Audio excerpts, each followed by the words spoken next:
So in this next tutorial, we're just going to go through very simple workspace manipulation, talking about how to just import a domain, crop the domain, and do thresholding or segmentation on the domain. Just very basic grayscale based segmentation. There are obviously more advanced segmentation techniques using things like watershed, machine learning, etc. These may at some point become part of the PuMA software, but what I'm presenting right now is just basic threshold-based segmentation.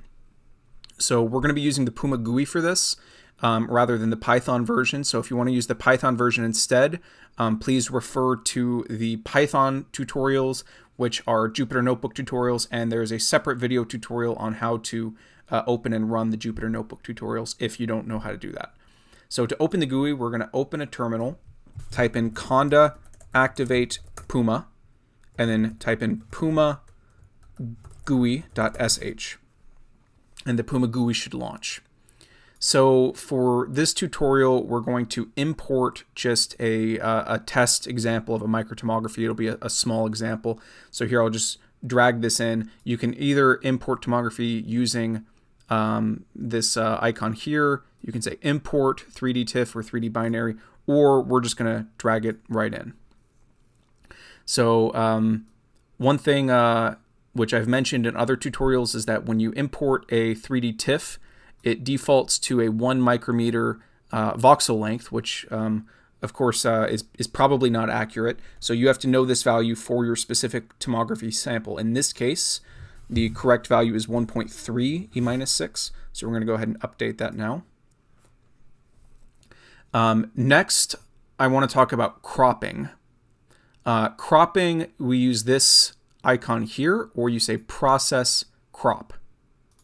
So in order to crop the domain, a little window pops up, and you're going to specify the new size in terms of minimum and maximum values. Now we are using the C++ indexing and the Python indexing, meaning that it starts at 0 and it ends at the size -1. So for example, the entire domain here, since this is a 200 cube size, would extend from 0 to 199 in each direction. And you can see that as we put the values in, this red box will show you exactly where the new cropped section will be. So if we, for example, wanted to take a section out of the middle, say 50 to 149, then you can see it would select the section in the middle. And if let's just leave the Z direction as full 200. So now if we say apply, then it will have cropped the domain to be now 100 by 100 by still 200 in the Z direction. And if we visualize that, so 3D render, select our cutoff range, which I'll talk about this in the segmentation section, but for this tomography, 90 to 255 is a good cutoff for the material. We'll generate a contour.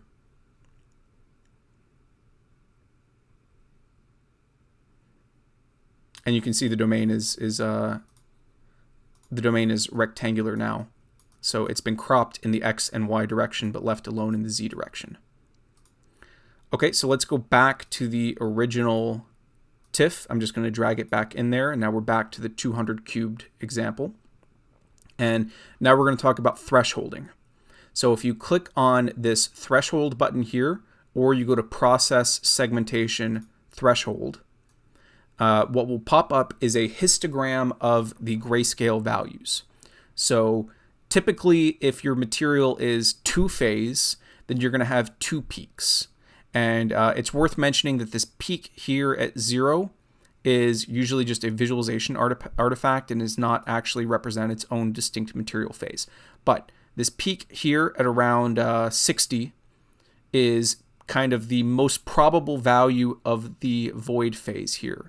And then you can see this second peak, which is quite elongated here, is kind of here in the middle, maybe around 170, is the most probable grayscale value for a solid carbon in this case, since this is a carbon fiber material. So choosing the appropriate threshold value is usually a bit more of an art than a science. It can be tricky depending on the material. Sometimes simple thresholding does not do a very good job. Filtering can help, but often more advanced segmentation techniques are needed. So if segmentation, threshold-based segmentation is not working for you, it may just mean that you need to apply more advanced segmentation techniques to this. So the way in PuMA that you can look at just simple thresholding, you can move these scroll bars to select maximum and minimum values for a given section. And then that new section is going to be applied here in this visualization, a new value, which defaults to 0.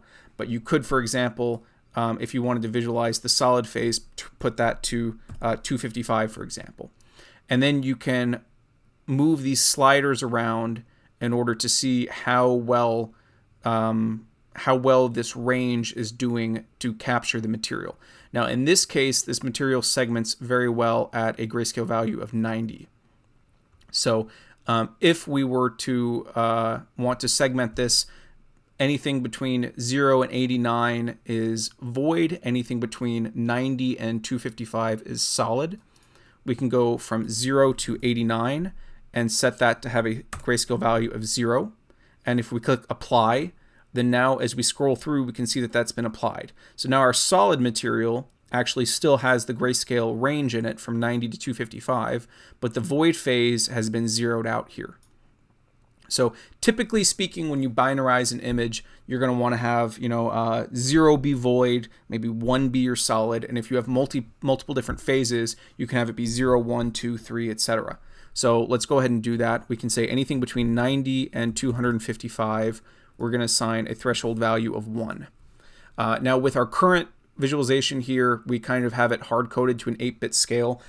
In future updates, we're going to change that so that the visualization here reflects a very low contrast image, and you'll still be able to see it well.